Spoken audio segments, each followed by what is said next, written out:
Gue Adit. Di Jakarta gue tumbuh sebagai perantau dari Jawa dengan mindset bahwa Jakarta itu keras.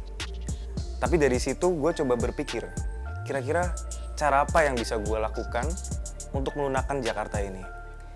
Sebenarnya konyol sih. Gue coba kerja, gue nguli, gue coba bisnis ini dan itu, dari squishy, spinner, sampai gue dulu jualan masker buat cewek. Tapi akhirnya gue nemuin salah satu bisnis yang sesuai dengan passion gue. Dan akhirnya gue berlabuh di sini, yaitu dalam ranah otomotif. Gue juga punya hobi, gue punya passion. Tapi gue coba cari cara, gimana caranya untuk menjadikan hobi dan passion gue itu bukan sesuatu hal yang konsumtif, melainkan produktif. Waktu itu gue semester 4. Dan ya, gue bertekad untuk beli motor dari hasil jerih payah gue, kerja, nguli, bisnis rabutan. Ingat banget gue waktu itu beli Honda Mega Pro udah di custom, harga 16 juta. Dan waktu itu langsung gue jual di salah satu platform jual beli online. Hitungan 1 hari 2 hari langsung laku. Dan di situ gue mulai membaca pasar nih. Wah, karya motor custom di Indonesia ternyata cukup banyak peminatnya ya. Dan disitulah pertama kali gue muncul ide untuk bikin Jubetor ini.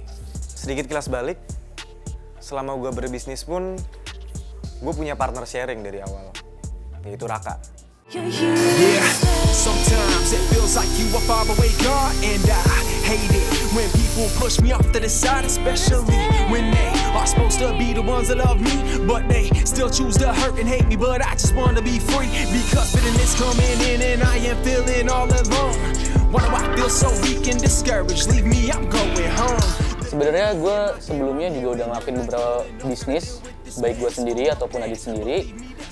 Cuman gue akuin sih, Jubetor itu bisnis tergila yang pernah gue lakuin dan juga Adit lakuin. Belajar juga dari pengalamannya Adit, yang dia jual motor pertamanya, nggak nyampe 1 hari motornya laku. Nah di situ gue ngelihat adanya demand yang tinggi dan juga supply yang sedikit. Nah dari situ gue belajar sama Adit, kenapa kita nggak kembangin bisnis Jubetor ini hingga akhirnya bisa sebesar ini gitu. Yang bikin kita besar dan bikin kita gila itu, kita nggak pernah ngelakuin endorsement kayak bisnis pada umumnya, kita juga nggak pernah ngelakuin promosi.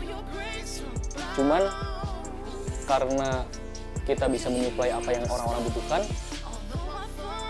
boom, dapatlah kita segmennya.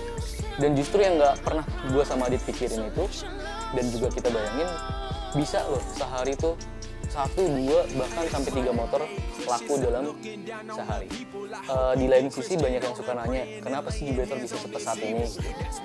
Kalau gue lihat sih karena perpaduan antara gue yang sebelumnya itu seorang desainer dan Adit itu seorang MC.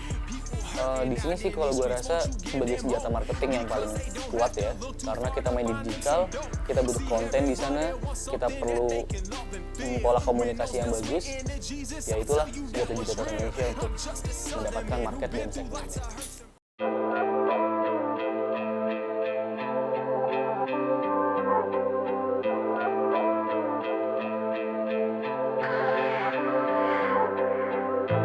How come when we chillin' everything it feel the same?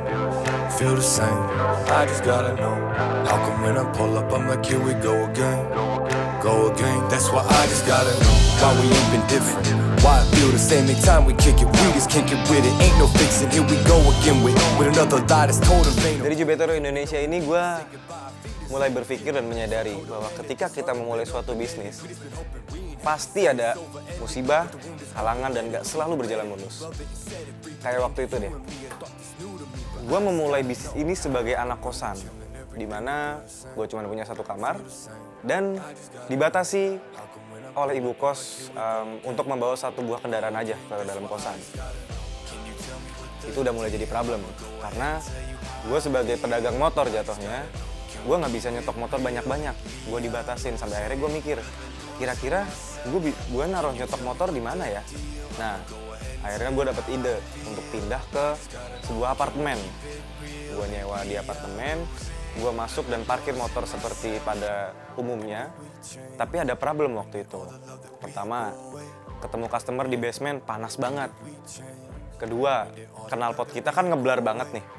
Jadi ketika ada customer yang mau cek unit dan cek sound, mobil-mobil sekitar tuh pada bunyi alarmnya, dan itu bisa jadi bahan teguran para security ke kita, sampai akhirnya kita diusir dan kita di blacklist.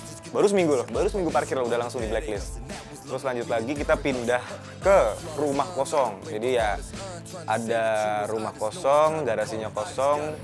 Akhirnya gue pindah ke situ dan waktu itu rumahnya dijagain sama preman. Akhirnya kita coba untuk dealing.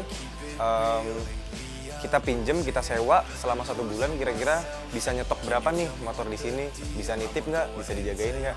Akhirnya kita dapat kemudahan, kita boleh naruh motor di situ dan nyewa per bulan ya sekitar 90-100 ribu. Karena posisinya kita belum punya modal untuk nyewa rumah, kontrakan atau garasi sendiri. Sampai akhirnya kita coba untuk mikir lagi nih, kira-kira hal apa yang kita bisa tingkatkan untuk meningkatkan kenyamanan customer juga ketika cek unit, walaupun kita berbasis online. Akhirnya kita, aku sama Raka berpikiran untuk gimana kalau kita nyewa rumah aja, gitu. Kita ngontrak aja, karena kita nggak butuh garasi, kita nggak butuh showroom, gitu kan. Akhirnya kita nyewa kontrakan yang garasinya muat untuk 5-20 motor dan juga sekaligus tempat tinggal kita, karena kita kebetulan anak rantau, seperti itu. Jadi dari seluruh musibah, cobaan yang kita alamin, kita coba untuk ambil dan tarik pesan positif yang kita alami. Bahwa setiap kita menghadapi keterbatasan, kita harus keep moving on, dan kita harus coba cari nih, kira-kira solusi apa yang kita bisa improve ke depannya, dan kita harus berpikir out of the box. Dan hal-hal tersebut yang kita terapin di Jubetor Indonesia sampai sekarang ini.